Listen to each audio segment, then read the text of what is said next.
name is Ben Mojica. And I'm TJ Gibson. And this is Your Boom is in the Shot, new title we just came up with. So we're going to have to retroactively insert that into the last episode, but that shouldn't be a problem. Yes, our first episode we ever recorded, we did not have a name yet. And now we finally settled on a name that, well, is probably as good as we're going to get. Episode 2. Your Boom is in the Shot. Bum. Yeah, I think it's a pretty fun name. So let's get right down to business. Halloween's coming up pretty soon now. And I guess we decided we would talk about our top 5 Halloween movies. It's, tis the season, I guess. And both of us been really in the mood for Halloween stuff. I mean, I know, Ben, you're not as into horror as I am, but still, you can get Halloween stuff without necessarily being horror or whatever, but it's just, it's in the season. And it's kind of like, it's the time to go to the haunted hay rides and look at scary stuff. And, I don't know, just be creeped out and into ghoulish stuff. And even if I'm not a big horror movie person, that doesn't mean I'm not into Halloween or the sort of Halloween spirit. I love supernatural sort of aesthetic and content. I'm not a big fan of jump scares, but that doesn't mean I don't even like horror movies. There are plenty of scary movies that I'm pretty into, and when we get into our top 5s, you'll see that. But I will say Halloween is my favorite holiday of the year, my favorite time of year. I love the food, I love the aesthetic, I love the weather, and I'm really excited to get down to business for this one. Absolutely. Halloween is definitely my favorite holiday as well. I could do without the weather. I'm much more of a warm, sunny summer weather kind of guy. But at the same time, I can appreciate the aesthetic of the, colorful trees and, the breeze and wearing sweater weather, man. Sweater weather, dude. I love flannels, so I guess I can't complain too much. Get to cuddle up with your significant other, by the fireplace in a nice furry blanket. Well, that doesn't apply to you, but... Sorry, Ben. No, it's okay. It's okay. I'm single, guys. If there are any beautiful ladies out there, single ladies out there, looking for a passive aggressive film aficionado, he's your guy. Not passive aggressive. I'm not passive aggressive at all. It's not overtly, but No, maybe a little bit pretentious, but I try not to be. About Marvel movies, and you'll see his passive aggression come out. It's not passive. It's pretty blatant aggression. I don't think it's very passive, but then again, I do love Marvel movies. Okay, so you're not passive aggressive. You're just an asshole. Dick. I think I think that's more accurate. Fair enough. All right, ladies, if you're looking for a film loving dick, this is your guy. Oh, well, I think they're going to get the wrong impression from that one. I don't think so. We'll see. We'll see. All right, let's get on with it. Yeah, so our today's episode is about our top 5 Halloween movies, and that's not, the big thing we were going for here is we didn't want to necessarily just do top 5 horror movies, just to qualify it as a Halloween movie, but it's more movies that either where Halloween figures prominently into their plot, or they have some kind of Halloween theme, or they're just kind of a classic movie that you watch around Halloween time. Oh yeah, I think that there's a lot of horror movies out there. We were talking earlier about The Shining. The Shining's a great horror movie. I love The Shining. But to me, it doesn't feel like Halloween. It's a closed-in cabin kind of feel. It's a winter. There's lots of snow. I mean, that's a movie I watch in January. It's not a Halloween movie. It's a horror movie. That's what we mean. That's a horror movie, and definitely if we were doing top horror movies, that'd probably make at least one of our lists. But It's not a Halloween movie. In the way that say other movies like Halloween or Scream are more Halloween movies because they take place around that time, and I mean Halloween. But even when we get into the top 5s, I'll say it right now, a little spoiler. One of the movies on my top 5 is Rosemary's Baby. That movie doesn't specifically take place on Halloween. It doesn't even really specifically take place in the fall. I mean, it does, but it's not that's not really a big part of it, right. And. But I still feel that's a quintessential Halloween kind of movie, that's a movie that I love to watch during the fall. It feels different. It doesn't feel the same if I'm watching in the middle of summer or in the middle of winter. It's the kind of movie that I want to watch for Halloween. Yeah, and that qualifies it for this list. And so, I guess that's the preface that we wanted to make clear is so if there's any movies that you might be thinking, oh, why didn't this make the cut? It's probably just because we were thinking it doesn't quite work for this Halloween themed list that we're doing. So without further ado, we'll get right into our top 5 Halloween movies. Yeah, absolutely. I think I'm going to start here because I've already kind of dropped that Rosemary's Baby. Do you want to start with your honorable mentions? Oh, honorable mentions. Do that before you get into the real top 5. God, I think I'm going to come up with honorable mentions as we're going. So That's I don't know if I can start with that. Well, there's so many. I actually have my honorable mentions like listed out here because I had a really hard time narrowing down these 5. Because again, I'm a big horror guy, and I really love Halloween. I mean, you do too, obviously, but I was really like thinking about this, and I had a really hard time getting down to these 5. So like I have a lot of honorable mentions, like ones that easily could have been in the top 5, but just got beat out by slightly more qualified movies, in my opinion. Like I already said, Scream, definitely an honorable mention. Yeah. Stuff like Edward Scissorhands, definitely a really good movie to watch around Halloween. And like a lot of the Tim Burton movies, like we were talking about before the cast, could make anyone's list. Like the Corpse Bride and Coraline. And well, I don't know. Is Coraline a Tim Burton movie?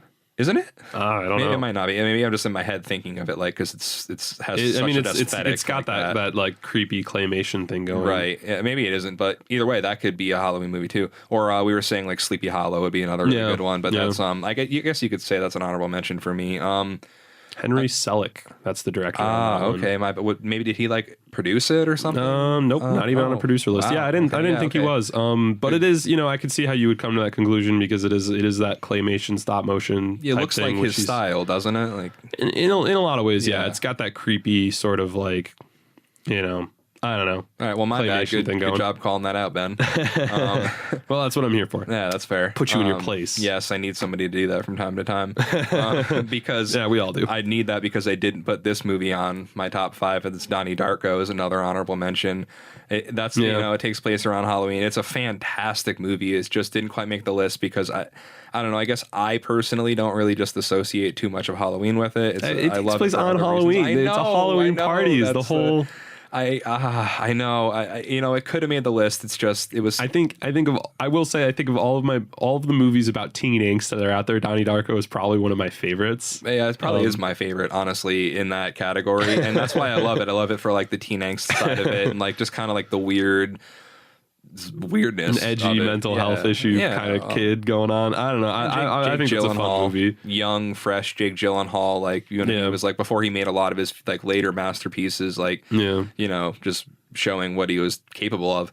I mean, that movie's got an aesthetic to it, like it's got that like creepy, angsty, small town, surrealist sort of thing going on, and I just think is like very like pleasing. It's very like David Lynch in a way, but like but it's not as weird. Yeah, but it's a little more indie and it's more like teen drama. Yeah, but it has that same kind of like what the.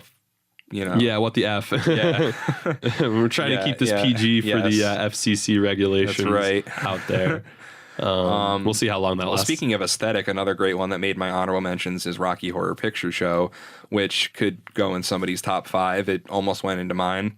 The Addams Family is an obvious one, as is the Haunted Mansion, the Eddie Murphy Haunted Mansion. For me, I have to put out there. Halloween Town did not make my top 5, but I have to say it's part of my childhood.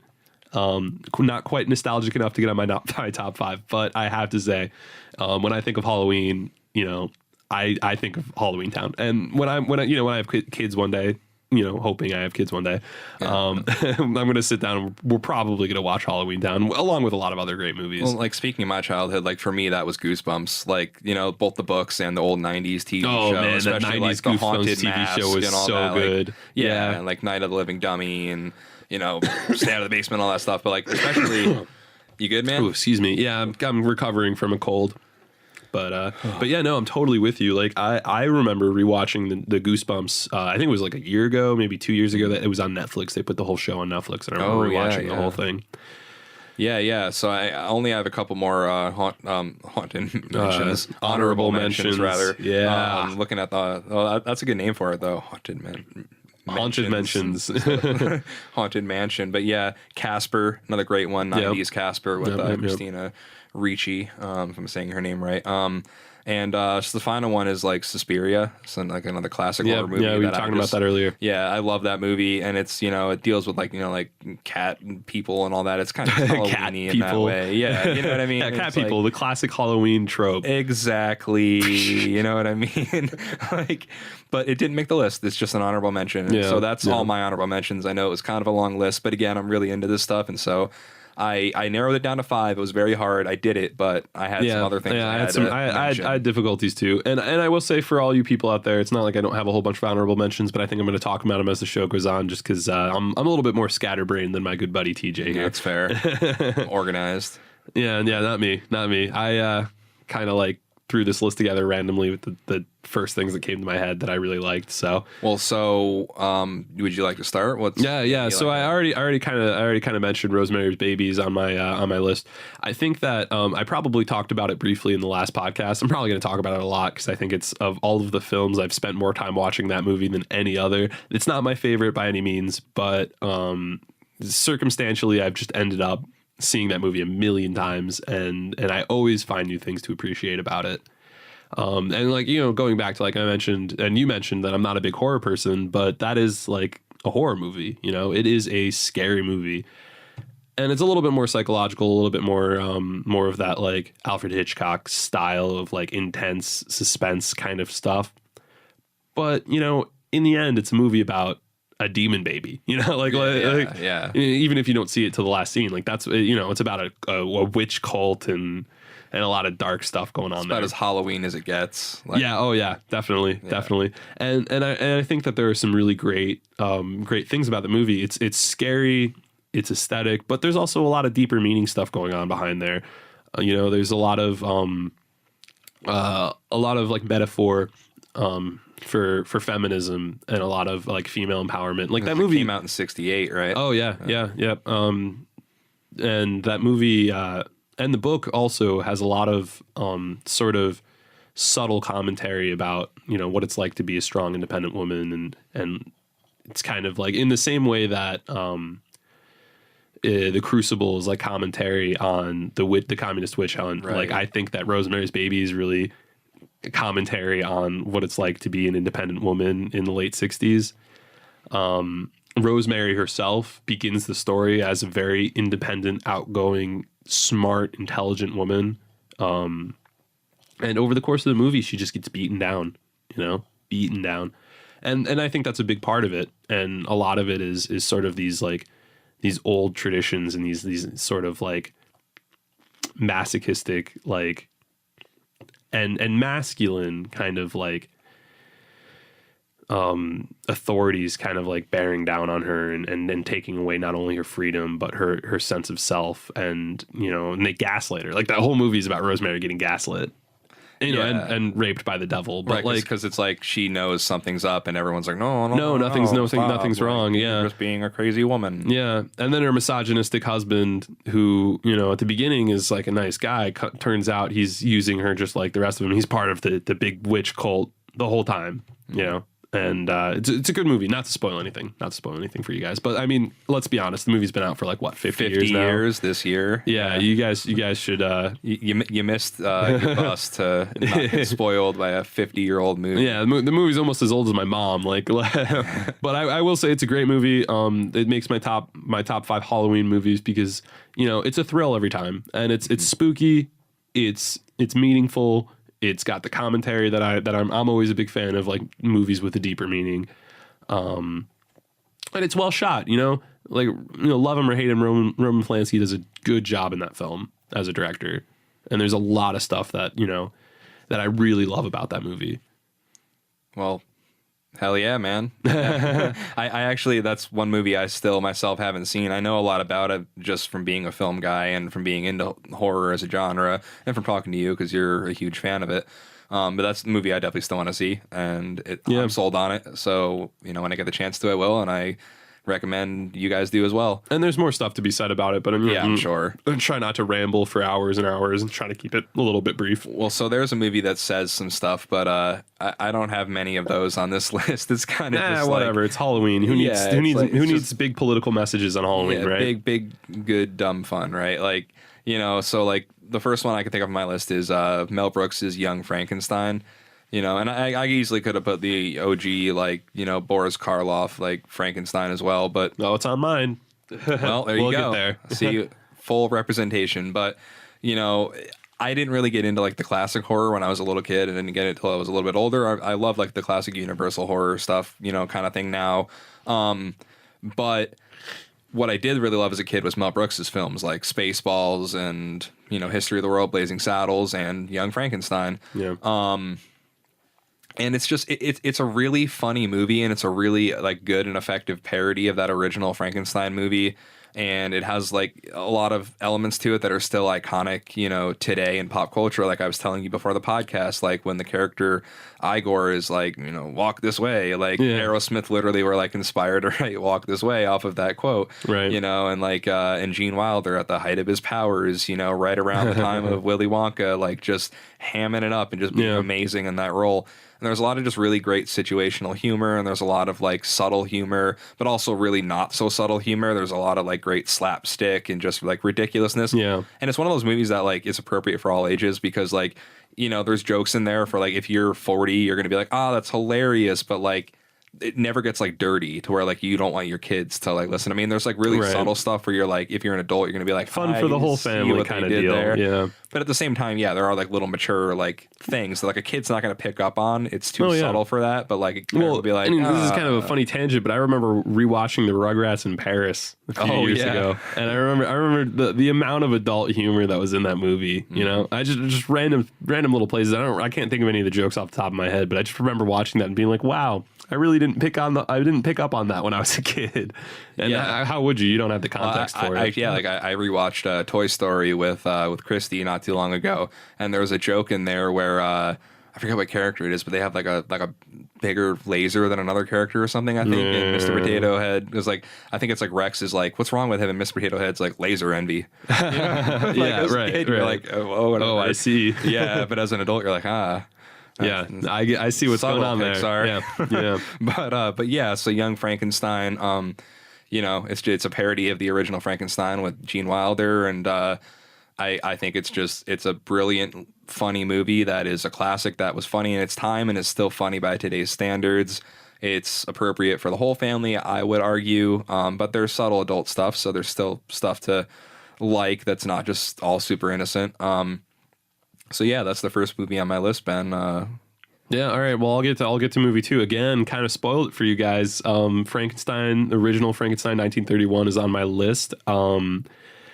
So for me, I always have loved sitting down and watching a good black and white, you know, horror, monster movie. I shouldn't say horror because it's really not. Not Frankenstein isn't black and white, by the way. It keeps that aesthetic as well. Oh, really? So, yeah, that's funny. It's cool. Yeah, I actually haven't seen Young Frankenstein, regrettably. That's another one on my list. It seems that TJ and I have seen both a lot of movies, but have seen very few of the same movies, which kind of is fun for a podcast. But yeah, no, I really do love the original Frankenstein. You know, it doesn't hold up in a lot of ways, but like it's 1931. That's an old movie, you know. That's an old, almost 100 years old now.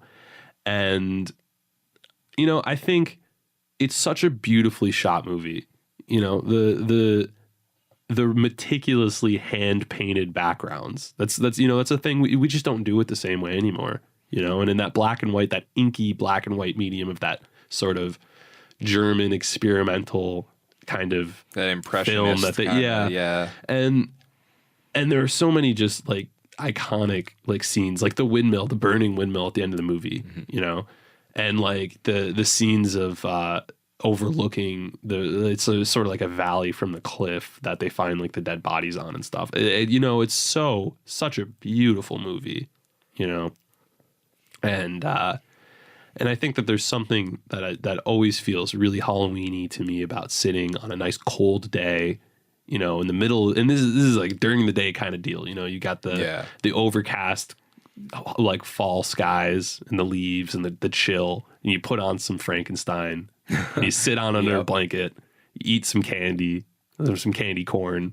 You know, to me, that's such a Halloween thing to me. And there's no time of year I could watch Frankenstein. Yeah, if not for or like what's right also around super now. Halloween. When I think of those kind of movies, even though this has never been me, I think of like an old school like drive-ins and like you know like some 50s kids in their convertible. Like, Oh yeah, with the Letterman jacket. And exactly. You know, like, and then the kid turns into a werewolf. Yeah, classic. Yeah, Classic aesthetic. Yeah, and I've always really like kind of loved the sit in and watch a B monster movie kind of thing. And you know, Frankenstein wasn't a B movie at its time, but you know, it wasn't like a, you know, silver screen hit either. It's not like it, you know, people were lining up down the block to watch. but there's Frankenstein. charm in that too. Yeah, oh yeah. I mean, it feels like I think for me, like a film person, like that feels like where I belong, you know. And then, like if you're listening to this podcast, you probably love movies enough to appreciate that. But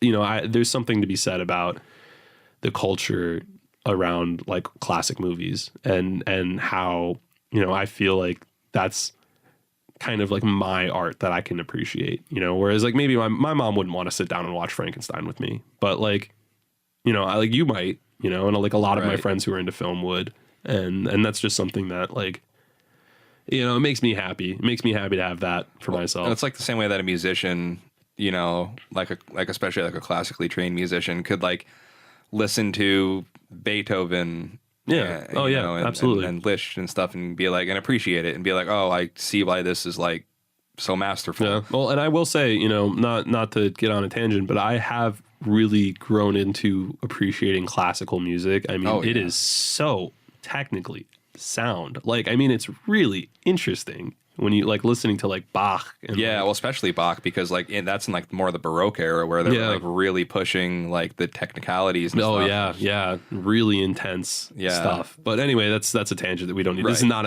a music podcast. No. We can do a different TJ and I can do a different podcast for that. But Frankenstein is Bach, confirmed by Ben Mojica. Oh yeah, it's like the same thing, obviously. It's exactly the same thing. So like my next movie is another big dumb fun movie. That's Beetlejuice. Tim Burton, speaking of the devil. Beetlejuice starring Michael Keaton, immediately pre-Batman Michael Keaton. It's another, you know, just big goofy dumb movie. It's not like a perfect movie by any means. It, you know, it has its problems, and it wasn't like critically revered necessarily in its time, but it's come to find a place in pop culture that I think is apt, because it's a very unique movie, and it's a very visually, you know, interesting and creative and unique movie. And it's just it's fun. It's just like a really fun movie to watch, and Michael Keaton's performance is like iconic. It's really, really, you know, just whackadaisical and absurd, and he does just a really good job of that character. And like young Alec Baldwin is also really good in it. And it's also like, it's a movie that, you know, is very like, it came out in '88. It's very late '80s, and it's also very Tim Burton, you know. For sure. But it was like Tim Burton before there was like the definitive Tim Burton style, before he like really figured it out, you know, so he's still like experimenting with a lot of like, you know, tones and stuff, and a lot of visual aesthetics. You know, and I really love the colors of Beetlejuice. Like the you know, looking at Beetlejuice himself, the green, the black, the white, like just, I don't know, something about those tones. It's iconic. Oh, absolutely. It screams Halloween, right? Oh, yeah, you know, it does. It really does. And you know, usually when you think of colors in Halloween, it's like black and orange, you know, black and orange, purple. black and orange. And purple. Yeah, I mean, you know, as a offshoot of that, but you know, you show me a picture of Beetlejuice and I'm like, oh yeah, we're getting spooky tonight. Yeah, exactly. And he's got like that goofy spookiness to him. Yeah, it's not just like like, it can't be kid spooky. Yeah, like that's not a horror movie. There are horror elements and there are, you know, tropes and things like that, but it's like, it's more of just like a wacky, like weird adventure kind of thing. And like, again, like the colors, and like, and especially the way those colors are used to depict some of the more outlandish, you know, ghouly characters, and like the kind of, you know, underworld that they spawn from, and some of the like the doors through dimensions kind of thing, you know, like there's just some really, really, really cool stuff with that movie. And so, you know, if you haven't seen Beetlejuice, I totally recommend you go and see it. You know, even just, you know, rent it off Amazon for like $2 or something. It's worth checking out at least one time, especially if you're into like Halloween stuff or, you know, goofy stuff or Tim Burton. I think it's just a really fun movie, and that's why, among other reasons, why I made my list. Yeah. Oh, yeah. I think that's completely fair. And it's a great movie. It's a great movie for the list. I completely commend your choice. I'm going to move right up the decades here, and we're going to go, and I'm going to say my next pick is probably Hocus Pocus. I'm sure a lot of you are laughing at that right now. But I need to say I'm like 23. You know, Hocus Pocus was made 1993, I believe, a little bit before my time. But I think they played that on Disney Channel every year, at least until the mid 2000s. I mean, I grew up on that. That was, you know, in Christmas time, you have like, you know, Rudolph the Red-Nosed Reindeer and all of those other, you know, classic Frosty, Christmas. Yeah, you know. Yeah.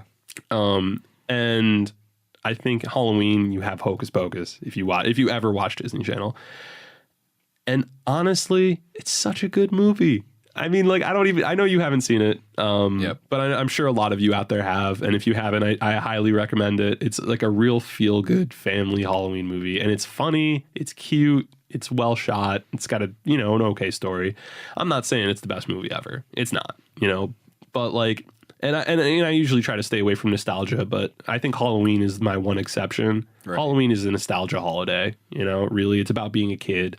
It's about, you know, having some fun with some styles and aesthetics that you wouldn't normally in the rest of the Halloween year. is like a time of year where like you're given a license even as an adult to like be silly. Yeah. Wear costumes absolutely. And eat candy and like, you know, hang up like these ridiculous light up spiders and all that stuff. Yeah, absolutely. You know? And that's why it's my favorite time of year, you know. And I think Hocus Pocus, it's the one time I let myself be nostalgic. And I think Hocus Pocus is my sort of nostalgic insert there. I think it's a great movie. It reminds me of my childhood. It's another one of those things where like Halloween isn't Halloween without watching Hocus Pocus once or twice. Yeah, that's fair.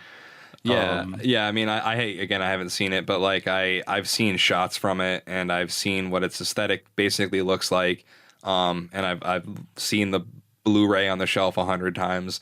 So it looks like it's a really interesting movie, and I'm definitely down to see it. Yeah, we're gonna have to watch that one too. Yeah. I think we should have a running list. I think I'll get a big piece of poster board and we can just do a running list movies that TJ and Ben need to watch. I mean, we can do commentaries for all of them. We totally could. That would be really fun. Let us know what you think. If you can either email us or I'm sure there's going to be some kind of comment system. We haven't even figured out where we're going to upload this on yet. But we definitely have to make at least like an email or something. But yeah, we will make an email and we will insert that right here. Your boom is in the shot at gmail.com. Okay, cool. Assume that was inserted. But I think we're gonna move right along here. Let us know what you think about that idea, and what's your next movie on your list? Well, so I was gonna say this movie a couple more spots farther down, but just I think it fits well here, going off of what you were saying about nostalgia. For me, it's just not Halloween without A Nightmare Before Christmas. You know, and like, cause that's a nostalgia movie for me. I mean, that's a movie that like I watched probably 500 times as a kid.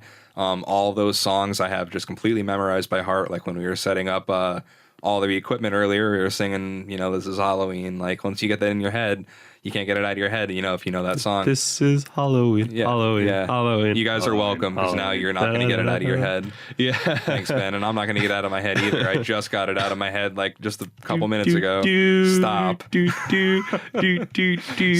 that. But yeah, I mean, look at how iconic it is. Like, you know, you remembered that melody, and like everyone who's ever seen that is like, oh yeah, you know, like that's Nightmare Before Christmas. And like if you see Jack Skellington, you know, like you're like, oh, I recognize that. Yeah. Like, and that's like peak like Tim Burton like aesthetic as we know it now. Like before he was like I think that was the first thing he did that was like a major production with claymation like that. Like, you know, I think like he did like Frankenweenie and stuff, but like that was like, not before. No, but he had like the original Frankenweenie short. which was like one of his first like works, and then he later made the full movie out of it, which was pretty good. You know, I don't know. Yeah. I'm a big fan of claymation, and I really like that aesthetic. You know, Oh, for sure. And like claymation wasn't really a thing before that, and so you also have to think about how innovative that movie was with the art form and like how technically. God, I mean, absolutely amazing claymation is insane. The amount of work that goes into a claymation, and that movie holds up today. Like that movie looks like it could have been made with claymation today. Like they did such a good job. It doesn't look like a movie where you're like, oh, this movie's kind of like rudimentary in like the art form. Like no, like that's a movie at the peak of like the claymation abilities, at more or less the beginning like of the genre, so to speak. You know. But yeah, I mean, that movie is just amazing for so many reasons, and I think it fits perfectly with Halloween. Although, like you said earlier, it also fits perfect with Christmas. You know, it's just kind of about the holidays, like as you know, so like represented so iconically by like the trees. You know, of like the different holidays. Enter the tree to go into Christmas world, or back into my world, which is Halloween world. You know, and like the Thanksgiving world and all that stuff. You know, and it's like. He also like imagines this like bigger universe where there's all these different worlds that correspond to the holidays, and like when we have holidays, we're just kind of like experiencing a little pocket of that world, but somewhere like in this universe, there's these worlds that are just it's always Halloween, it's always Christmas. Yeah, and you know, and I think there's a lot of really interesting stuff that happens with that movie, Nightmare Before Christmas. Not even just about like the holidays, but just in general. Like I remember, even now you can go to like I think like Hot Topic and you'll still find. There's a big fandom to it. Still, and because I think it's very much representational of like kind of like a countercultural movement. You know, like when I was in high school, it was really big, especially amongst like the emo and scene kids. What is a great like gothic like aesthetic to it. You know, but you know, I feel like it's a little bit, you know, it's cute. It's not quite like gothic, you know, like if you want to, like, if you really want to look into like gothic, like Tim Burton stuff, like I think Corpse Bride and Batman are much more in line with that sort of aesthetic. And like, you know, call me a hipster, but I really like Corpse Bride, and I would rather watch that most times than Nightmare Before Christmas. Mostly because I've seen Nightmare Before Christmas a million times. That's fair, I guess. And like, and I love it. Don't get me wrong. Like I'm a big Nightmare Before Christmas fan. I actually have a Jack Skellington bobblehead back at my house. Yeah, I'm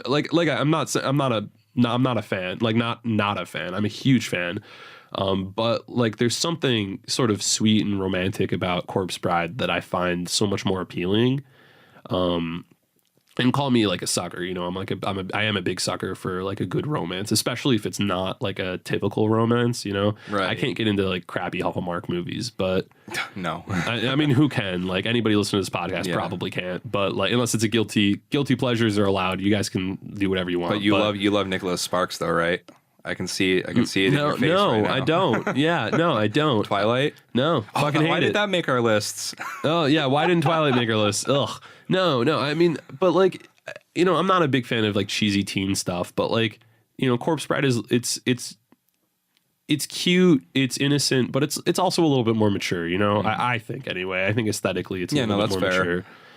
Like I said, Tim Burton had like kind of figured out a lot of his stuff further by then, and the genre had also matured, and like the tastes of the audience had matured. You know, like this was made for an early '90s, you know, generally kid audience. You know, and stuff that they would like, kind of sing-alongs and things like that. And Corpse Bride is a little bit more, I think. You can appreciate it at almost any age, you know. Not that you can't appreciate Nightmare Before Christmas. I think you totally can. I see what you're saying. But yeah, I think it's a little bit more steered towards like a slightly more mature audience. Like maybe not by a lot, but like slightly. And I think the narrative is a little bit more mature. You know, the story of Jack Skellington is very much the story of like a kid. You know, Jack Skellington is very much like a kid. Yeah, he's a kid like discovering the world really for the first time, because like even though he lives in like this super wacky world of where it's like Halloween and, you know, ghoulish, you know, grotesque stuff all the time, like when he discovers Christmas World, he's like, oh my God, this is amazing. This world is fascinating. What is this? Exactly. Yeah. It's that childhood wonderment just like encapsulated in this character, and that's one of the reasons why he's so relatable. And kids love that movie. It's a see themselves beautiful in it, movie. Yeah, I did. Absolutely. So yeah, I think that's another great choice. Yeah, it's a beautiful movie aesthetically. It has a great, you know, very basic plot, but you know, it holds up. I mean, it's not like a bad plot. You know, it's Halloween as it gets, fun for the whole family. Yeah, when it's not Christmas, but also very Christmas. Yeah. So it's the antidote to too much darkness on Halloween, if that's such a thing, but it's also a good antidote to too much like, and you were saying that Christmas saying that earlier, and I think that's a really good point. And I never really thought about it that way because for me, when it's Halloween time, I want to go 100% into the Halloween spooky spirit. Same, yeah. Like I don't need that light, crisp, refreshing Christmas thing because like I'm sort of anticipating Christmas, but not in like I'm not excited for it in the same way that a lot of people are. Christmas for me, it's a nice holiday. It's fun. I get to spend time with my family, but it doesn't bear with it the same kind of connotations that it does for a lot of people. I completely agree with you. And I think the thing is that Christmas, unlike Halloween, is a holiday where like both those holidays are like awesome when you're a little kid. But then like Christmas kind of dies out like a bit when you become an adult. When like you're no longer at that age where you're like, yeah, absolutely, I just want to go open up presents all morning and stuff. Where it's like, it's still great for like, to spend time with my family and like, and the Christmas cheer and Christmas kind of aesthetic is nice, when it comes around and everything. But yeah, I agree. Like by midway through December, I'm already like, okay, all right, let's get on with it. I've had enough of the Christmas music, and I've had enough of that. Maybe that's from working in retail for so many years, but like, I feel the same way. Yeah, it's like I've heard the 7 renditions of "Walking in a Winter Wonderland" today. Like I'm done with this. And I was never a big fan of Christmas music anyway. Yeah, and that's fair, but A Nightmare Before Christmas kind of it gives you Christmas, but it also like is remember Halloween, and it's like it's not like super overwhelming of like like the Christmas is like you like those classic cartoons of like the. Rudolph and the what's the elf boy who wanted to be a dentist. That one I always forget the name of that one. Like or like the Santa Claus one. Yeah, like, there's so many. Yeah, there's so many, and those are great. And there's like those are also a thing where like maybe we'll do like Christmas movies or something. Yeah, like, we totally should because like let's not knock Christmas. There are plenty of great Christmas movies. Yeah, I love Christmas and and I love Christmas too. I just don't love it the same way I love Halloween. Same. And that pretty much wraps up my thoughts on Nightmare Before Christmas. Yeah, that's valid. And we kind of already talked about it a little bit, but I did want to put Corpse Bride on my list. I don't know, maybe it might be a notable mention. I don't really know what I'm up to now. I think 3 or 4. I think you've had 3 so far. Yeah, that sounds probably about right? Because I had Rosemary's Baby, Frankenstein, and whatever I just talked about, which was Hocus Pocus. Hocus Pocus. Yeah, okay. So I guess that's 3. So yeah, I'll throw it on the list then. And I will say, I really. It's how do I talk about it? It's the kind of movie that just like it sucks me in every time.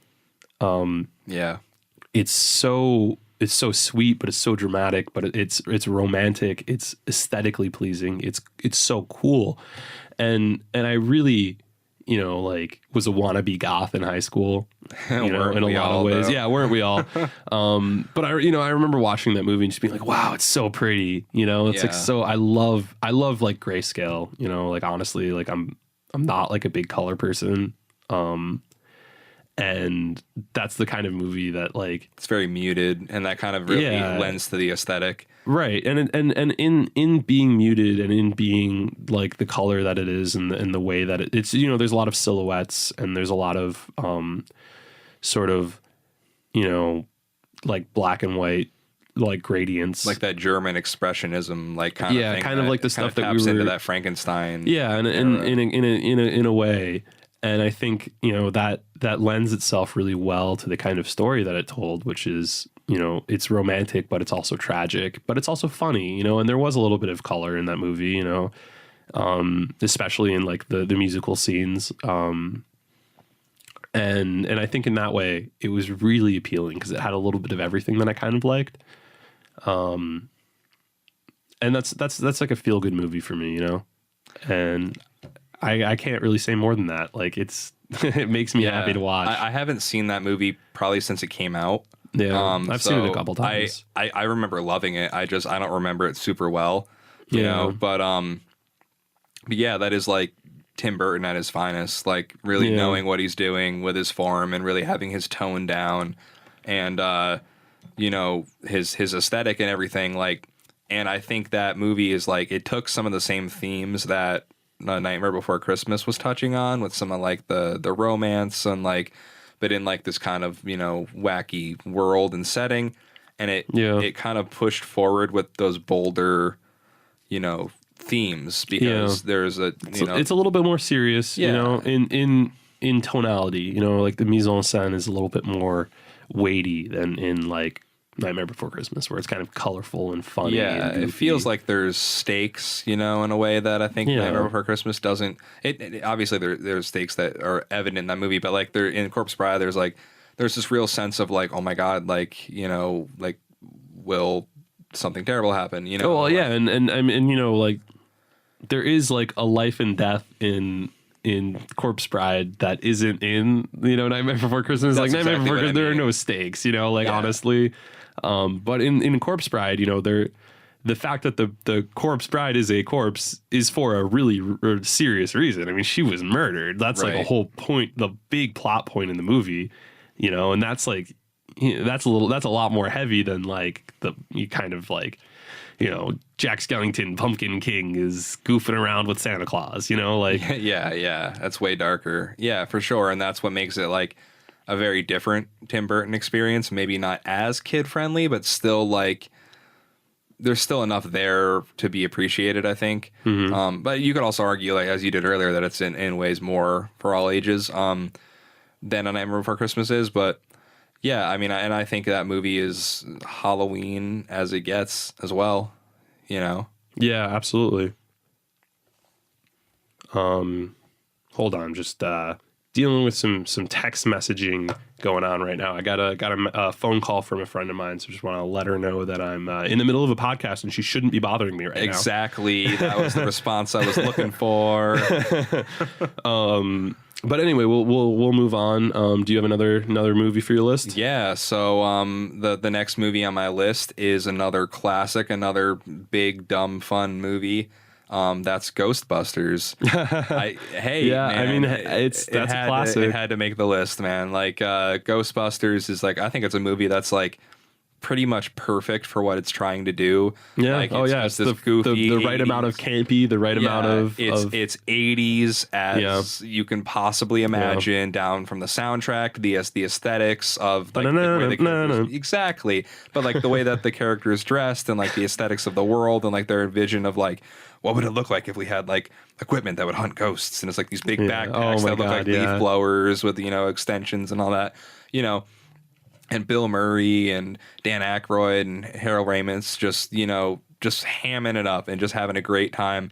And, like the computer stuff doesn't look like, realistic or whatever, but like it's not supposed to. It's supposed to look really cartoony, and it does a beautiful job at that. And B, it came out in 1984? I think it's something. yeah, it's something like that. In my head, that's I'm what not good with dates. It might be like 85 or something. I think it was 84, but either way, mid 80s. And, it's like they had like computer like imagery and everything. Oh, yeah. That looks, it was pretty good. Still looks really good for what they were going for like that kind of ridiculous look. And honestly, like in some ways holds up better for what it was going for than say like the new Ghostbusters, which I actually liked more than most, but I haven't seen it, so it's decent. It's a topic for another day, I guess. But that original Ghostbusters is just, I think it's hilarious, and like if you weren't It's a funny sold, movie. if no other Bill Murray movie sold you on Bill Murray, that movie will. I love Bill Murray. And Sigourney Weaver is also awesome. Yeah. In Oh, it. yeah. So is what's his face from Honey I Shrunk the Kids. I was. Oh yeah. I'm not. You know me. I'm not good with names or Right. dates. I I'm tend not to be better, but I can't remember his name. I'm a more conceptual kind of guy. That's fair. Emotions, I can remember those. Yeah, but like when you think about like ghosts and stuff like that, like you think like a lot of times you think of like either like a white sheet, or you think of like those green little like blobs and stuff that like Ghostbusters really like introduced into the pop culture the lexicon. ectoplasm. Right, exactly. Yeah, You all picture that like the stuff. goo and all that kind of stuff, and like I mean, who are you gonna call? Ghostbusters. Right, everybody knows that. Man, Everybody knows totally, that. It's iconic, and like. When you think of Halloween, like a lot of times you're gonna think of Ghostbusters. In the '80s, you definitely did. Look at Stranger Things. Right? Oh yeah, all the Stranger Things kids season dressed 2, up. they were all members of the Ghostbusters. Yeah, like it's just like I think iconic. It's for iconic, sure. and it's iconic in its connection with Halloween. And so that's why it made my list of above like a lot of the movies that were honorable mentions that could have made the list, but like I couldn't skip out on Ghostbusters any more than I could have skipped out on the previous 3 movies that I've mentioned. So.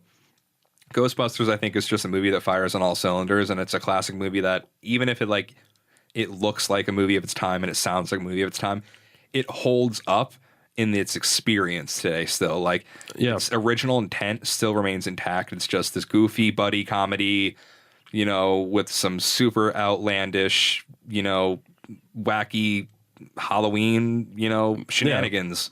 Absolutely. So Ghostbusters. And you know, I will say, slight tangent. I love Bill Murray. How can you not? I mean, yeah, he's a great actor. He's in so many good movies, and I'm a big Wes Anderson fan, and he's a prominent Wes Anderson actor. He's in a lot of his movies. That's true. Yeah, I mean, Life Aquatic with Steve Zissou, That's an amazing iconic, movie. amazing movie. The Grand Budapest Hotel, which is one of my favorite movies of all time. Moonrise Kingdom, another Wes Anderson.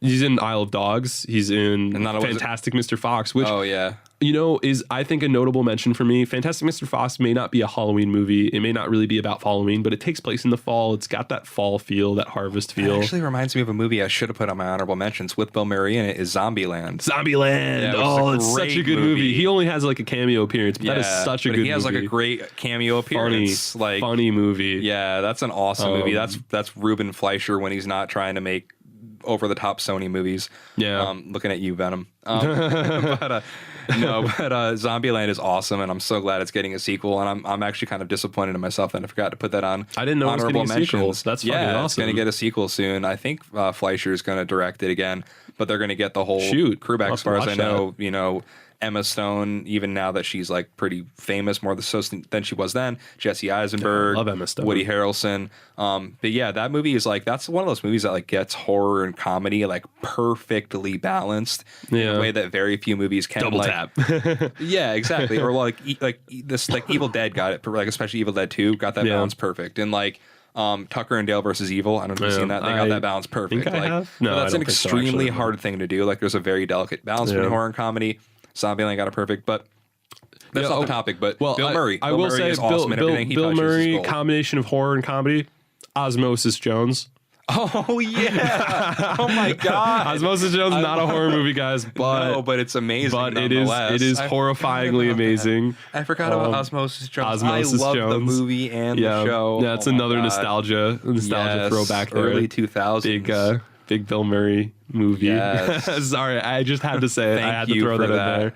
Oh my God. I haven't thought of Osmosis Jones in probably 15 years. For those of you who may not know, dude. I'm assuming you all do, but Osmosis Jones is a wonderful movie that's semi-animated, mostly animated. It's about a white blood cell. One of Bill Murray. Bill Murray plays a very unhealthy man. Osmosis Jones is the smooth-talking buddy cop who is a white blood cell inside of Bill Murray's body, who's charged with saving Bill Murray's life from his bad life habits, with his partner, who is a cherry-flavored cold pill. It's a great movie. It's hilarious. It's as ridiculous as it sounds, it but is even better than it sounds. It's very early 2000s buddy cop comedy, but it is so funny. It's such a good movie. So just screw this whole list. Yeah, and just go watch Bill Murray. just watch have a Bill Murray marathon. You know what? I think for our next episode we should do a Bill Murray special. Dude, I'm so down for that. I mean, honestly, I would do it. I could talk about my 5 top Bill Murray. They'd all be Wes Anderson movies, so I don't know if that's a good idea. Fair. I mean, those are all good movies. But anyway, so you were saying. I was just saying, pretty much closing up my thoughts on Ghostbusters. Yes, I think it's an amazing movie, and I think it's also like peak Bill Murray, you know, and maybe, again, he had like, I'm not saying peak in the sense that he went down after that. I'm just saying that like, if you can picture Bill Murray like being the best Bill Murray he can possibly be, that's what he is in that movie. It's Bill Murray all the way. That is a Bill Murray movie. Yes. And Dan Aykroyd and Harold Ramis. They're all in Weaver. their They're all like firing on all cylinders. Yeah, they're all in their element in that film. I completely agree.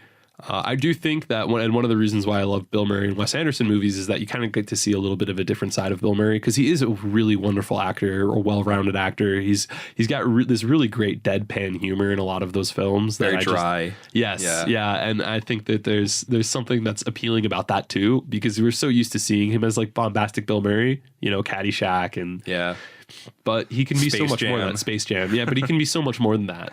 Yeah. No, for sure. I think he's great in the Wes Anderson movies, and yes, I think we're gonna have to do an episode of Bill Murray episode. I think that'd be pretty funny. But I think I'm gonna get on to my final pick, and I'm gonna go with 2018 film Get Out. Oh, snap. I love that movie.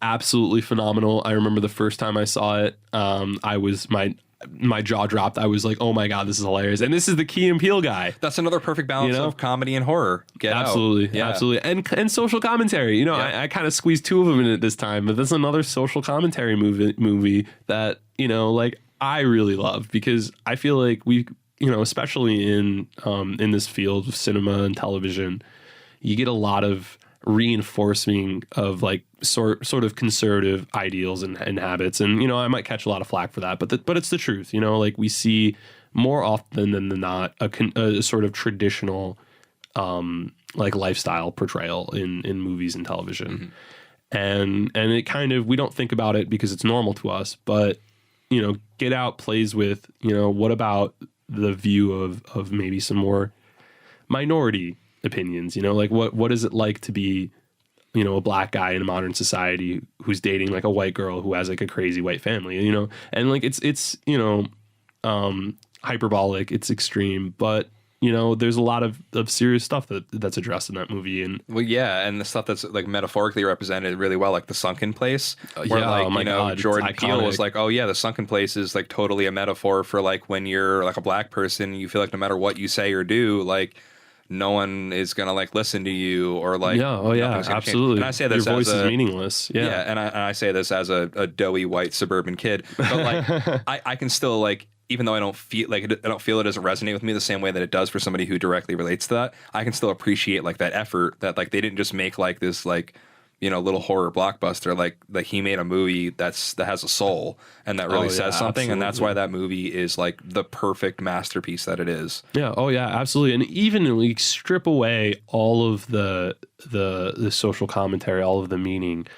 there's so many little things like that are sort of that cleverly done about that movie, so many things that are, how the reveal is just like, you don't really pick up on it until they want you to. And then when you realize it, you're like, oh my God, it's been here this whole time. Yep. When you go back and watch it, like watching it repeat viewings is so rewarding, because then you pick up on all these little things where like, once the game has been given up and like what's coming, you start seeing all these little things that like the way certain characters look at the main character, I forget his name, but are like the little like subtle little like words. And, and like the deer, think about like the deer. There's so much that could be said about that deer, how they hit the deer in one of those early scenes in the film, and the deer runs off in the woods and he has to kill the deer, and then there's that scene like at the end, he's in the room and he's looking at the deer, and there's like this sort of the mounted deer, and he's sort of like these comparisons are being drawn between him and the deer.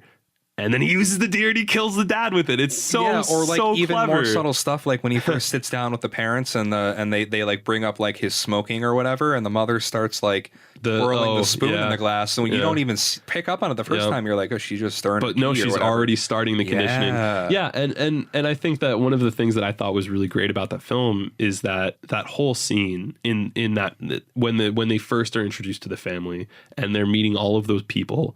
And they're eyeing him up, and they're all saying stuff like, you think they're just racist. You're like, these are just some racist white people. And I've seen that happen. Like I've seen people, like my friends. I'm one of my best friends is black, and I remember, like I've been out in public with him, especially around like white people. Like a lot of people in my family are white. Not that they've done this, but I've seen it happen. Yeah, no, totally. And I'm sitting there thinking, I'm like, this is such a good representation of how like weird like white people treat black people because they don't know how to. And then the more I'm watching, and it's all like subtly like microaggressions and racism, right? And that's all you think it is. They're out of touch and they're being like unknowingly offensive, but it's so much. I mean, they're literally eyeing him up to take his body. Because that's like the whole other thing is how like white people in society have had it good for a really long time. Like let's not beat around the bush. Like we have a society that has been established in favor of a certain kind of person. Not, and then that, like we'll not try not to get too political about this, but that's the way it is. And they still want to be black people, and that's like a thing, like you can ask any if you have black friends out there, you can ask them. If you're not a black person yourself, if you are, then you totally get what I'm saying. But like white people just want to be black. Like they want to have their cake and eat it too, Yeah, you know? And that's what I thought that was, you know, at first. It was like, oh, well, yeah, when like the woman's feeling his muscles and yeah, she's there's like, so oh, you're big so and strong, and the guy's like, oh, you must be so cool, you know? Yeah. You're thinking like, oh, they're just really awkward old rich white people, but then you realize he's like looking because he's like, I want to be cool like you, and like the woman's like, ooh, big and strong, and but then when the creepiest one is when the photographer is like, you know, asking him about his works, or not the photographer, the like art exhibit, the art guy, and he's like, I want to have your eyes, later. man. That's when he says, he's like, your eyes, man. I want your eyes, and it's like, oh my god, it's so creepy. But like, it's just something you just don't pick up on it the whole time. Yeah. Or like when he runs into like the other black dude who's like already turned, and like the first time you're like, that's when you start picking up on it. That's when you start being like, something's not right. What's going on here? Yeah, yeah. But then all of a sudden, like once the ball has dropped, that's like when they're having the auction, and then all of a sudden you're like, oh shit. Yeah, well, and I was really lucky because I saw that movie in a vacuum. Like that movie had just come out. I had HBO at the time, and I remember I knew that it was sort of social commentary, and I knew it was pitched as a horror movie. And I was like, whatever, I'll give it a try. It's, you know, it's winning all these awards. People are like talking about it nonstop. I didn't know anything about it. I didn't know what happened in the movie. I didn't know what it was like. So I remember I started watching it and I finished it. And that's when like my jaw was like hitting the floor. Like I was like, oh my God, this movie is fucking amazing. Pardon my language. Well, so yeah, the movie is like perfect. Honestly, it's like a perfect movie. But there aren't like, too many of those. Yeah, no, there aren't. And like, especially in this day and age, very corporate Hollywood in a lot of ways, you know, I think a lot of visions get tampered with studio notes and things, and movies that could have been perfect end up not being so perfect, or they end up being so journeyman that they're not even worth considering in that way. But this is a movie that isn't that, and that's kind of one of the reasons why it's so amazing. But what I'm wondering is, like, you kind of touched on it a little bit when you first brought it up, but like, what really sells this as a Halloween movie for you? Well, I feel like it there's that creepy undertone, but it's got that aesthetic. Like there's the leaves, you know. And I think for me that's like the big thing, but it's also like the clothes they wear, you know. They're dressed in fall clothing, and it's a fall environment. It feels like a fall movie. I watched it, you know, in the fall the first time I saw it. I think that's around the time it came out. And it may not be like a Halloween specific movie, but it's like a fall horror movie. And unlike a lot of the others on my list, I think I could watch Get Out any time of the year and it would fit. Oh, yeah. But I think that there's something sort of extra in the mood about watching it around Halloween that just like, I think the sort of base aesthetic they're going for, you know, throw away the social commentary, throw away like the cinematography, throw away all of the sort of elements that make it a great movie. Its bones are that of a like Halloween. It's like Body Snatchers, I guess. In a way, you know, it's got a core of a Halloween kind of film for me. Like I can see it. So I guess for you, like selling this as a Halloween movie, it's less of like it has to do with Halloween. It like, you know, or Halloween is in it or whatever. But it's more like this is a good movie to watch on Halloween. Yeah, I think so. I think and maybe I'm just trying to justify it because I love the movie and I want to get it on the top 5 list. Totally but I do feel like, you know, I like watching this on Halloween more than any other time of year. I think this movie is a good movie to watch. But, you know, in the world that we live in this day and age, I think it's a good movie to watch at any time. For sure. Yeah. I think it's a movie that everyone should see at least once. Yeah. Oh, yeah. Get some perspective, you know, and I've met people who haven't liked it. And I haven't. I have. There were a couple people in our science fiction fantasy class. Oh yeah. We took a class where we had to watch it, and both of us had already seen it a few times at that point. But like there were some people in the class who hadn't, and yeah, that's true actually. Now that you mention it, it's white people every time. No, I don't know. Maybe it's a coincidence. Who knows? I'm just saying. Just saying. Whatever, man. You're making connections here. No, I mean that could be part of it. I mean, there's maybe another layer that they're not as appreciating as much. But again, I'm a doughy white kid, and I think that movie is great. And if we were making a top 5 of horror movies in general, it would probably make my list. And let's be honest, we're both like liberal guys, more or less. And I think that for a lot of like white people, especially people who aren't so apt to be like liberal minded, it's kind of hard to confront, you know, their own inherent racism. Yeah. Well, and not to say that, like, you know, if you're not a left leaning, you know, person that you're a racist, Right. You know, because there are plenty of left leaning people who have racist tendencies. There's plenty we live of in a right-leaning racist people society. who don't. Yeah, exactly. But you know, I As do a think society as a whole, racism is there, and Right. it's something Yeah. that we can't just ignore. and in my experience, people who are more liberal are more apt to confront it in themselves. Because you know, there's a whole sense of more liberal leaning people have kind of accepted that it's a problem that they need to solve, and some conservative people haven't gotten to that point. They don't see it that way, and that's valid. You know, everybody's got their opinions. And, you know, whatever. This isn't the place for me to be on a soapbox ranting. But No, that's fair. but I do think, you know, like that movie, particularly Get Out, is one of those movies that I think can be kind of hard to watch for a lot of people. Yeah. At the same time, still, I think you should try to see it at least once. You know, if you end up not liking it, cool. But at least you can say, like, I tried.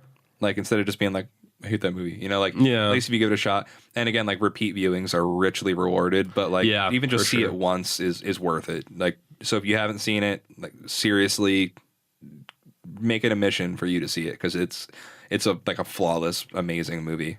Yeah, I agree. I completely agree.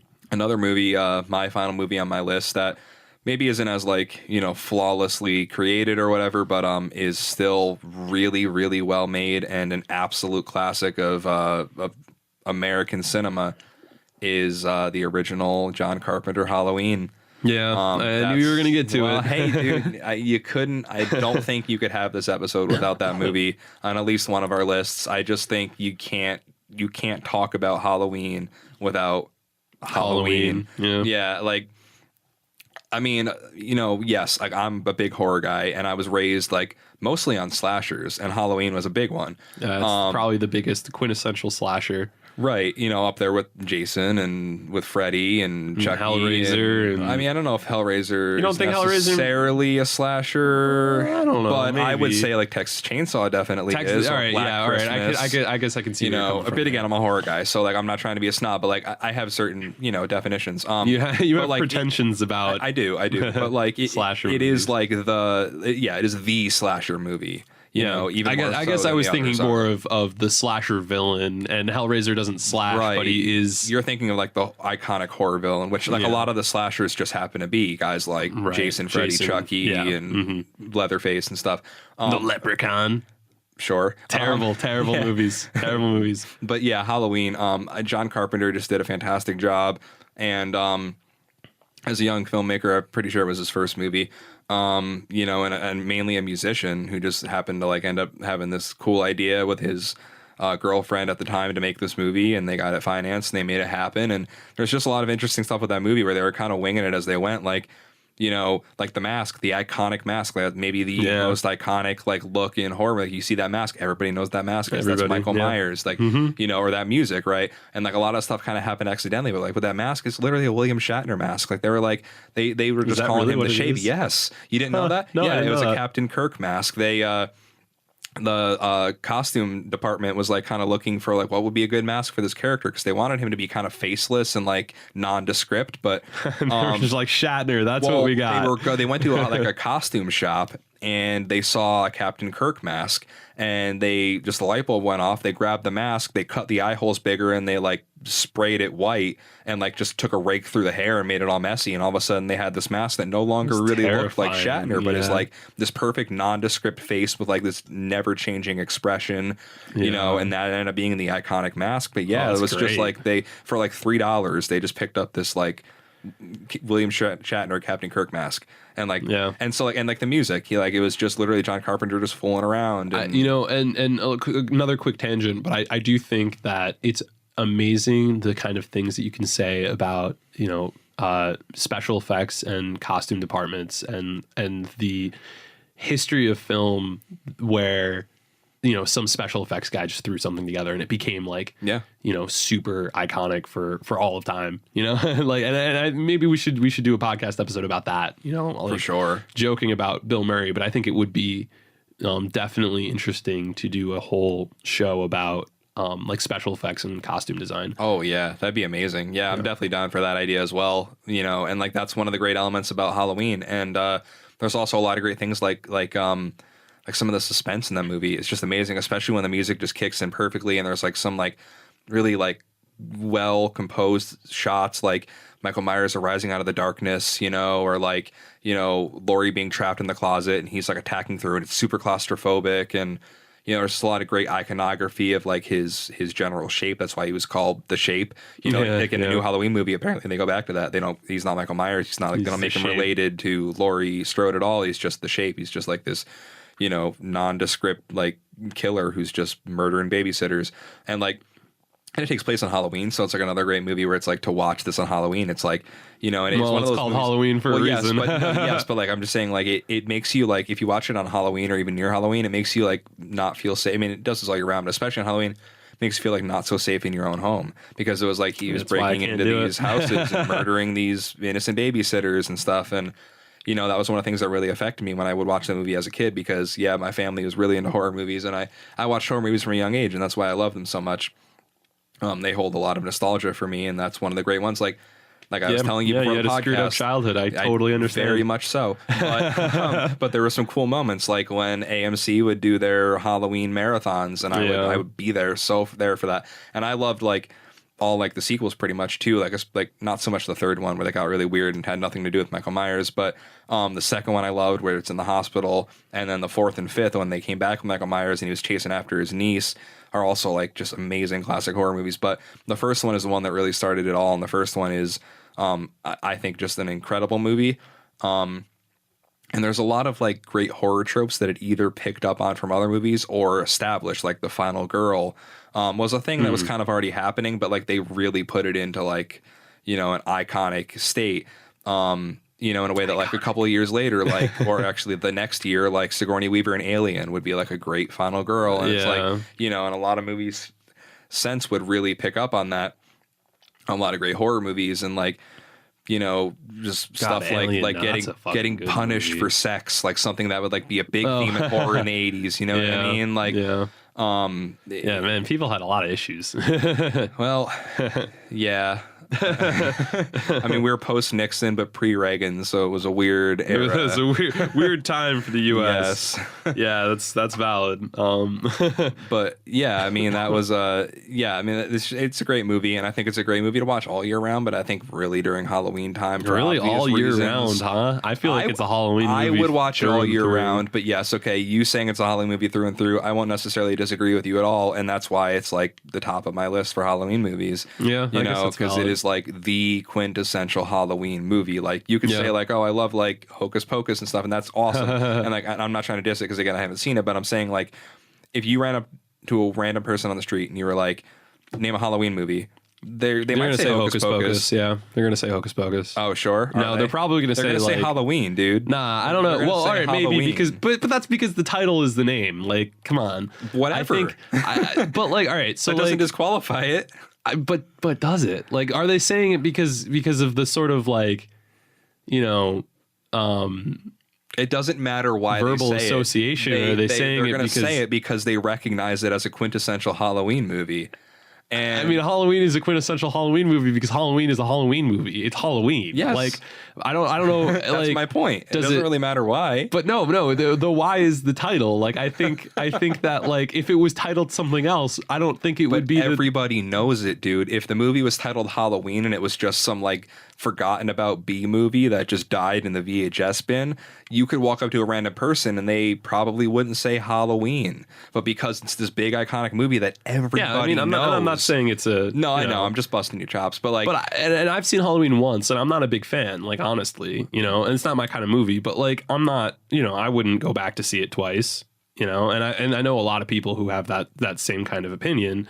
And you know I'm wrong. Like, it's okay, guys. I'm wrong. I'm wrong in having that opinion. But that is the opinion that I have. And you know, like, I think that a lot of people feel similarly. You know, like if you're not a slasher person, then you know Halloween probably isn't your quintessential Halloween movie. I know a lot of people who would say their quintessential Halloween movie is Nightmare Before Christmas. Yeah, you know? Well, yeah, and that's on my list as well for obvious reasons. Well, yeah. But I'm saying, like, I know a lot of people who would. I'm come sure to a lot of people well actually before. would probably say that. Yeah, that's fair. You know, that's a fair point.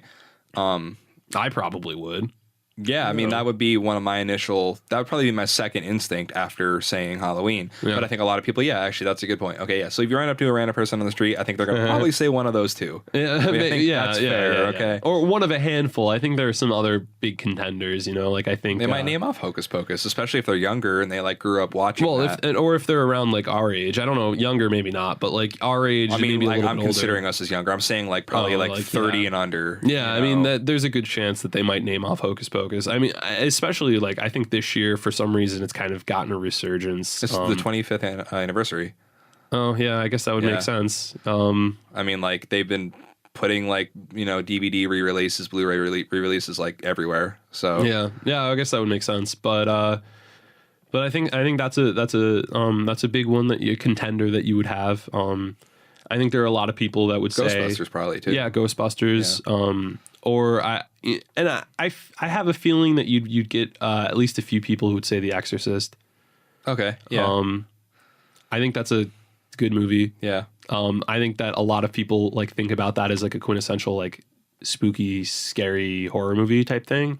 Yeah. Oh, especially people who were or whatever it is, who were at like the right age at that time too. Like Mike, there's nothing in the world that terrifies my mom, who was like a toddler when that movie came out, more than The Exorcist. Yeah. Like, cause like that's like the thing that she remembers like through her like formative years of being like the terrifying thing that like, haunted her nightmares, Yeah. And for me, like I can't do slasher films because the quintessential nightmare horror for me is the Zodiac Killer, which, is kind of bizarre because the Zodiac Killer is not like something that was like around my time, but it's real. Like that's a thing. But where it's real. Like yeah. The Exorcist, you're like, demons and stuff. Like possession, I think it's terrifying, but at the same time, it's like, but possession doesn't really scare me. It doesn't really exist. Maybe I don't know, but like I think you're way more likely to like get stabbed, murdered by some you're crazy ripped out of your car and you have your throat slit or something, or you're and I'm not killed in your sleep. I'm not particularly superstitious, so supernatural horror is not a big thing for me. I mean it's not to say that it's not scary, but it's not nearly as scary as like crazy people like slashers. Slashers stay with you, and that's a thing with like Halloween. It's just like when you're walking to your house at night from your car and you're like, somebody could be standing in the woods with a fucking machete and they could just hack me to pieces. And I have no way to defend myself. That's like, have you seen The Strangers? I have not. Well, that's like a terrifying movie for me. That probably should have been an honorable mention too. But like, that's like one of the like scarier slashers I've seen because it stays with you, because there's like so many scenes in it where it's like, somebody's kind of like staying like these people are like standing in the window as you walk by and you can just see them standing there and the character doesn't necessarily see them, or like they're standing in the shadows of the kitchen and like they kind of slowly walk out. And you know that they're there. And you're thinking to yourself, like you're kind of looking at the shadows in your own kitchen, or like looking at your own window and you're closing the blinds because you're like, ooh, I could be watched right now. Somebody could be in my house right now and I could not know it. I could die tonight. Like these are things that could really happen. Will they happen to you? Probably not. But they could. But the horror movie, but that's what it's all about, is making you fear like you could. And I say like the Zodiac Killer. Like one of the reasons why is because I grew up watching the History Channel. This is like my thing. I was like I was such a huge history nerd when I was growing up. I used to watch documentaries all the time, and I remember watching this Zodiac Killer documentary and just thinking, oh my God, that could there's nothing that would stop somebody from coming into my room and just shooting me. Yep. Nothing could stop them, and like, I'm probably the most easily defended person in the household, like in terms of like self-defense. Like I could probably hold my own better than anybody in the house. But if somebody walks in with a knife or a gun, I'm screwed. I'm like a 11-year-old kid. There's nothing I can do about it. Right. And my mom certainly can't do anything about it. And it's just me, her, and my little brother. So like, what are we gonna? He's 5 years younger than me. Right. Like, what is he gonna do? Cry? Yeah. But slasher movies, like, even if like it's like they're immortal and like you can't kill Michael Myers and you can't kill Freddy. I mean, Freddy's a little more supernatural because of the dream element, but like like Jason Voorhees is like supposed to be like this like extension of nature itself, and like he can't be killed. That part of it doesn't really matter. That kind of like unrealistic, like more outlandish part of it. It's just that it's that principle. Oh yeah, it's absolutely. That like I could get murdered in real life, and that makes the terror real. And so if you're looking for a really good scare on Halloween, kids, slasher movies, particularly 1978's Halloween. Yeah, I mean, and I'm with you there. Yeah, I'm with you there. I do think there are some other really great some mentions that we didn't get, like It. I don't think we talked about It. Yeah, Sweeney Todd. Sweeney Todd. There were a few that popped into my head. Yeah, Sweeney Todd was a good one. I don't think we talked about Sleepy Hollow. Sleepy Hollow is one that almost made my top 5. Nightmare on Elm Street. I mean, we kind of briefly mentioned Freddy, but Nightmare on Elm Street. Yeah, for sure. But I do want to do a little quick tangent. I'm a huge fan of Sleepy Hollow. I think Tim Burton really has that Halloween aesthetic, that gothic, spooky aesthetic down pat. And We should do a Tim Burton episode too. yeah, we could totally do that. I think we can kind of lay the top 5s aside and just kind of talk about movies at that point. But yeah, I'm a big fan of Sleepy Hollow. I remember I actually watched that movie for the first time only a couple of years ago, and I remember just thinking, wow, this is a really good movie. I was like, I really enjoyed this. But anyway, yeah, I just wanted to point that out there. Well, that's like a movie I really like. Dark and adult movie in his filmography too. Oh yeah, for sure. That's not necessarily a movie where there's like a ton of like iconic imagery necessarily. Like there is, but like it's not like as much so as some of his other stuff like Batman or Nightmare Before Christmas. But like there's a certain aesthetic to that movie that's unforgettable. Like it's very smoky and like it looks old timey because it is. But like yeah, I will say Tim Burton's Batman, visually so iconic. Oh like, yeah. The only 2 Batman movies that I and ever Elfman's music in that is like forever tied to that character. Oh yeah, absolutely. And the only 2 Batmans from cinema that I ever remember are The Dark Knight and the OG Batman, Tim Burton's Batman. Yeah. And there are a million versions of Batman. I'm not a big Batman person. Yeah. I mean, if you want peak like Tim Burton Batman, actually Batman Returns is where, I don't know if you've watched that one. I've seen all of them at one point, but I don't remember most of them. That movie is probably the most Tim Burton movie I've ever seen. Which one's the one where he kills the Joker? Where he drops the Joker from the top of the building. It's like a whole thing. That's Batman. That's the original one. Yeah, Batman Returns is the one where Danny DeVito is the Penguin. The Penguin, yes. Yeah. Yes, that's a good one too. And Michelle Pfeiffer is Catwoman. Yes. Leather-clad Catwoman. Yeah, the sexy Catwoman. But like it's so Tim Burton, dude. Like the whole premise of that movie is like this like bizarre penguin man who like was left in the mutated hands. Yeah, he was left in the sewers by his rich parents as a baby and then raised by penguins, and now his plot is to get back at this Gotham and all the rich people by like releasing penguin bombs into the city, and like it's so ridiculous. Yeah. And it's so Tim Burton. Well, and it's great because like when you like Batman is ridiculous, like the Batman villains, like the Batman world, like it's amazing rogues gallery, but they are like so ridiculous. Like that's the point. Oh yeah. Like, I mean, and like people talk about Batman. Like, he's so badass. He's such a cool hero. You know, people love Batman. They gush over Batman. Like, I think he's cool. I get when like, they bring in like the goofiness too. But well, yeah, and I think that like I always watched Batman, and I always took a step back and I'm like, this is like ridiculous. Like this is so stupid, and I love it. You know, and like I'm not a big Batman person, but I am a big comic book person, and I do appreciate Batman. And there are like the Batman Beyond when I was growing up was a really big show that I loved. Love that show, and the animated series from the 90s. The animated series that's my 90s, favorite. Yeah. The animated series is my favorite Batman anything ever. Oh yeah, I agree. I completely agree. Which reused portions of the music from the Tim Burton movie. From the Tim Burton movie. Yeah, and I completely agree with you there. And I think that in that regard, there is a lot of like I don't know redeemable stuff about the Batman universe, but it's so dumb. Like Calendar Man, Calendar Man. Yeah.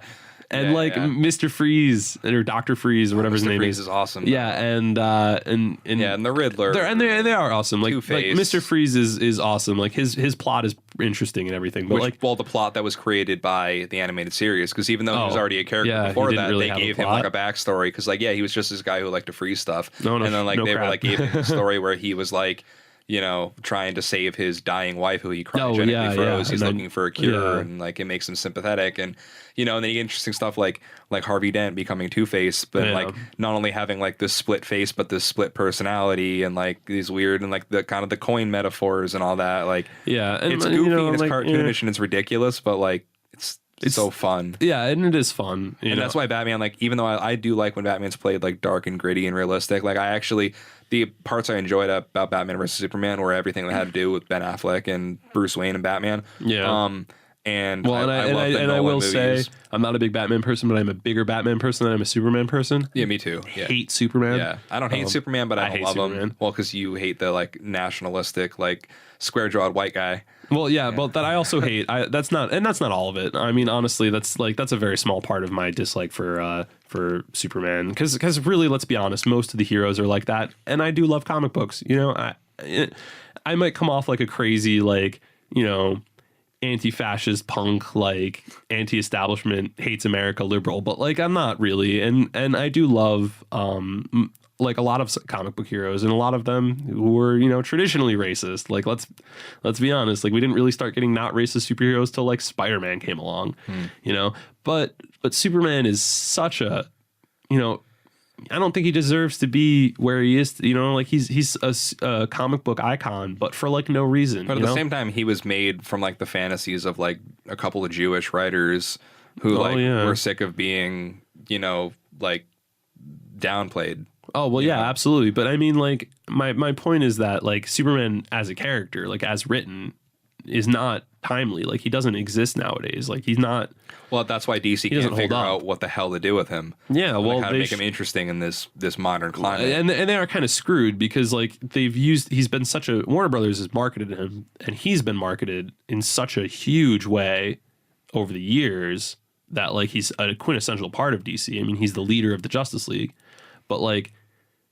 Well, I mean sometimes, but that's how he's envisioned. I mean, he's like the guy in front that's like technically the team captain, but all the plays are being called by your boy Batman. Oh well, yeah, and all of the other cool Justice League superheroes like the Martian Manhunter, love him, John Jones, bro. And like Wonder Woman, and I always loved Green Lantern. Hawkman. Oh yeah, absolutely, all cool characters, but like Superman is boring. Like he's just good. Like he's got one weakness, it's kryptonite, and like they try to elaborate it all the time. They try to give him more, but like the kryptonite only exists because he's too strong. I mean, I think there's an interesting movie sitting inside of Batman versus Superman where like they were trying to play with like that. Where does like this all powerful alien fit into this modern world? And like you kind of maybe had this interesting thing where it was like Lex Luthor and Bruce Wayne both kind of had similar ideas, but different ways of going about it, where they were like, this guy's really dangerous. Like we should try to take, and like,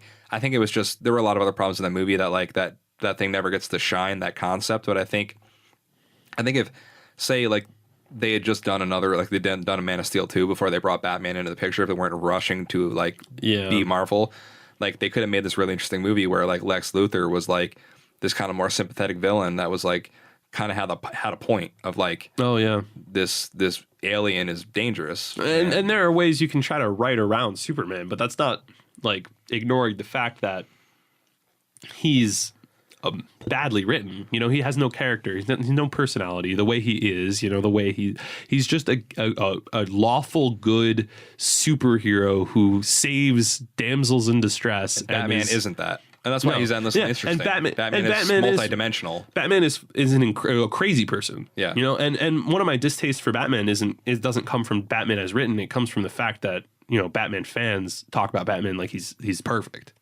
But like Batman is literally interesting because he's not perfect. He's physically perfect and mentally perfect in a lot of ways. Like as far as his like, he's not mentally perfect. He's mentally broken. No. Yeah, no. I'll rephrase that. He's extremely intelligent. And he's incredibly like strong, and he's trained his body. He's perfected his physical being, and he has just perfected his mind in the sense of like his intelligence and his mental like acuity. Oh yeah, I mean his deductive reasoning and whatnot. Yeah, it's like sure, but world's like greatest detective. But he's also like literally batshit crazy. Yeah, he has really bad PTSD, and it's like consumed. Well, it's so much beyond that, though. I mean, like it develops beyond that. Yeah, and this gets like developed a lot in the comics and in some of the movies, but like it goes beyond PTSD. I mean, his whole like I can't kill people, and that's why the Joker comes back and causes more problems. Like Batman is his own worst enemy, which is he is the Joker. Like he's always just like one step away from like, and that's the only line between him and the Joker is like he won't kill. And that's why there's so much good Batman content over the years, because there's so much to write about. Like with Robin, you know, the different Robins and the Red Hood and, you know, the Killing Joke. And after, you know, Robin died because Batman couldn't kill the Joker. Right. And then How do you Robin grapple with that? How do you grapple with that? And then Robin comes back and now how does Robin grapple with the fact that he died because, you know, Right. the Batman couldn't kill the Joker. And now that's how you build an anti-hero. That's how you build a villain. You know, there's so many interesting things that happen in the Batman universe, but you know, I'm not a big Batman person. I think that a lot of it comes from just the Batman overhype. You know, I'm done. I hate the Batman is, you know, universally amazing and has no. Well, clearly not. But like, you know, he's still good. There's good storytelling in there. Yeah. You know? All right. Well, I think we're gonna have to wrap it up there. So, thank you for listening. Yes. And, This has been an episode of Your Boom is in the Shot. I'm TJ Gibson. and I'm Ben Mojica signing off. See you next time, guys.